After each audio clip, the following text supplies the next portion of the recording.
ही vote डाल सकते थे। संपत्ति विहीन पुरुष और सभी महिलाओं को राजनीतिक अधिकारों से वंचित रखा गया था।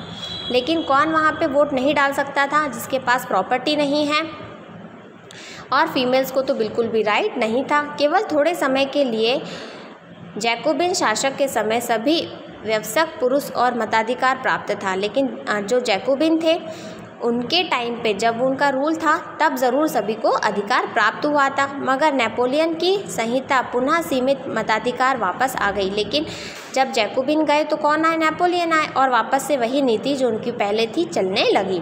उसमें महिलाओं को अव्यक्त दर्जा देते हुए उन्होंने पिताओं और पतियों के अधीन कर दिया।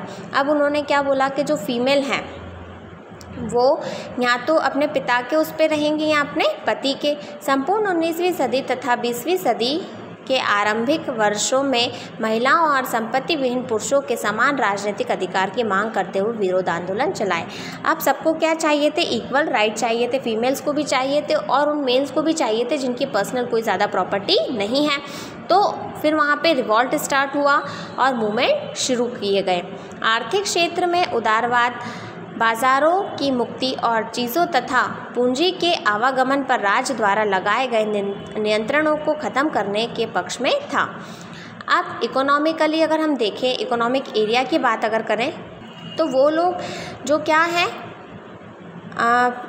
मार्केट से फ्री हैं, और जितने भी मटेरियल है, थिंग्स है और मनी है, उन पे जो भी कंट्रोलिज्म लगाया गया था, जो बैरियर लगाए गए थे, उनको क्या चाहते थे कि ख़त्म कर दिए जाएं। 19वीं सदी के दौरान उभरते हुए मध्य वर्गों की यह ज़ोरदार मांग थी। अब जो मिडिल क्लास उस टाइम उभर रहे थे, उनकी सबसे बड़ी यही मांग थी। कब थी? 19th सेंचुरी में। आइए हम 19वीं सदी से पहले भाग में जर्मन भाषी इलाकों का उदाहरण लें। नेपोलियन के प्रशासनिक कदमों से अनगिनत छोटे प्रदेशों से 39 राज्यों का एक महासंघ बना। अब टोटल कितने? 39 जो स्टेट्स थे वो एक साथ आए और उनकी एक कम्युनिटी बनी। इनमें से प्रत्येक की अपनी मुद्रा और नाप तोल प्रणाली थी। अब हर अलग अलग तरीके से थे, हर का एक क्या था, अपने अपने राज्य की अलग अलग उनके पास मुद्रा थी, और किसी चीज़ को नापने या तोलने के लिए जो उपकरण थे या जो ऐसा यूनिट होती है वो सबकी अलग अलग थी।